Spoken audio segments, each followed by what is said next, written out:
Nüüd seisab minu kõrval Vaido Vaher Teknos OÜ-st. Oleme siin sellise katus all. Mis asi see Teknos on? Teknos on selline huvitav firma, et ta sai alguse ühest väiksest perefirmast Soomes juba aastal 1948. Ja ütleme nii, et eelmine aasta ta siis põhimõtteliselt tähistas oma suurt juubelit esimest, 70 aastat. Ta on päris mõnusalt pikk aeg. No küllaltki jah. Aga nüüdseks on ta kasvanud juba päris suureks kontserniks. Tema müügiesindusi on 21 riigis. Ja ka Eestis, kaua Eestis on olnud? Eestis on olnud 94. aastast. Kas see on ju päris pikk aeg? On küll 25 aastat. No räägi 25 aastaga, mis arenguid on üle elatud? No ikka päris suuri arenguid ja masinatööstus on olnud kõige suurem areng, samamoodi puidutööstus. Millega see Teknos siis enne kõike nagu tegeleb, mis on see teie nii-öelda see komm, millega rahvast meelitate? No ütleme niimoodi, et kui me räägime siin see messil selles kommis, siis on masinatööstus, metallitööstus. Ja miks me oleme siin, on just sellepärast, et meie ümber on väga palju tootjad, kes värvivad Teknosega. Ja värvivad, värvi, mida te siis pakud? Värve pakud? Värve, põhimõtteliselt ongi värvimaterjalid, värvid, pinnakate materjalid, kõik selline. Kui ma vaatan siit näiteks seina pealt, ma näen siit trammi, et see on siis teie Teknose värvidega värvitud? Ja see on Soomes, Helsingis kogu trammipark, samamoodi raudteeveerem on üle värvitud Teknosega. Ja kus teid veel teie tooted kasutatakse? Põllumajandustehnika, masinehitus, kaevandustööstus, samamoodi siis teeme pausi. Nii, mis selle Teknose eripäradeks on selle koha pealt, et miks tuleks just eelistada Teknose värve või toote, mis ta siis nagu annab? Ütleme niimoodi, et ta on oma arendusega liikunud päris kõrgele tasemele ja just kvaliteedi hinnasuhe, värvid on välja töötatud rasketesse tingimustesse, arvestades erinevaid sektoreid. Mis me siin kõrval näiteks näeme, teil on värvipotsikud, aga siin näed, mis asjad need tumedad siin on? See on nüüd polükarbamiid, poluurea inglise keeles on selline väljend. Et tema aine, ja see on selline huvitav aine, kus põhimõtteliselt kahe reaktiivse aine kokkupuutel tekib selline polümeerne mass ja seda äärmiselt kiiresti 5 sekundi jooksul. Aga see hõlmab seda, et selle peab olema täielik korralik masinapark spetsiaalne tema jaoks mõeldud.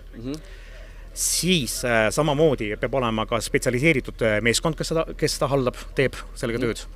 Ja seal ma näen ka mingi autovelg on selle mingi asjaga üle lastud? Täpselt, see sama materjaliga.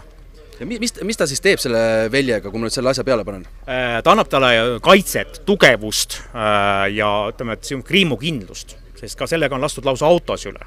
Jahimeestel väga popp teema. Et äkki läheb liiga kuvaks paugutamiseks, lastakse enda autot, siis see kaitseb? Ei, metsasoksad. Et ei kriimustaks? Täpselt. Ja samamoodi autokastid, kõik pick-upide kastid väga popp, ka Eestis, mujal maailmas. Seda, nüüd ma mõtlesin küll, et kus ma sellist tekstuuri näinud olen, tõepoolest, et pick-upide kastid on jah, sellise musta, sellise krobelise asjaga nagu üle lastud, aga siin see asi läigi, mis see on? Siin ongi erisusest, materjal on sama, aga siin on tehnoloogiline lähenemine, erinev. Siin on ta lastud algselt, ta näebki selline välja. Aga siin on lastud peale slip põhimõtteliselt sellise kauglaskmisega, kuna ta on 5 sekundiga juba tarduv. Siis õhus ta põhimõtteliselt hakkab juba see piis kuivama, laskub pinnale, ta veel kleepub, aga siin ta kuivab lõpuni ja jääbki selline nagu hunnik piiskas peale visatud. Ütleme rahvakeeli öeldes. Ja jätab selle struktuurse pinna. Ja kui ma nüüd vaatan siin, teil on ka ekraan pandud siia boksi üles, et mida siis boksi külastajad selle pealt näevad. Siin mingi mees paneb siin mingi haamriga taob. Jah, see sama poluurea ja siin on näidatud need katselõike, mis on temaga võimalik teha, kui tugev ta tegelikult on, millel ta vastu peab ja mis vahe on tal värvi endaga.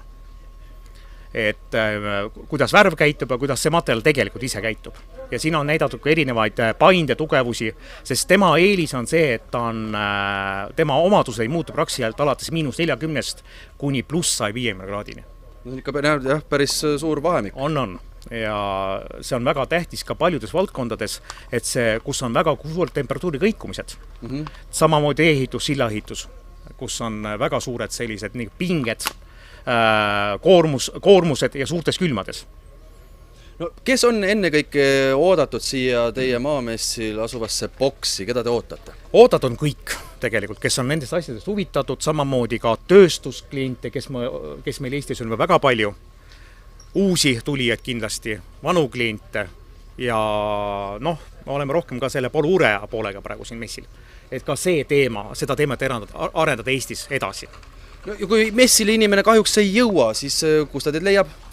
Asume Tallinnas, on meil peamaja, ütleme niimoodi, ladu, aga meil on ka esinduses, omaenda esindused on meil olemas veel Rakveres, Pärnus, Tartus ja Jõhvis, kus on meil eraldi esindused.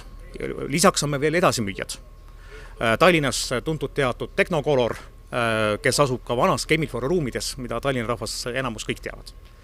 No mis muud, kui jõudu jaksu teile ja nautige ühtlasi maamessi ja tulge ka siit boksist läbi.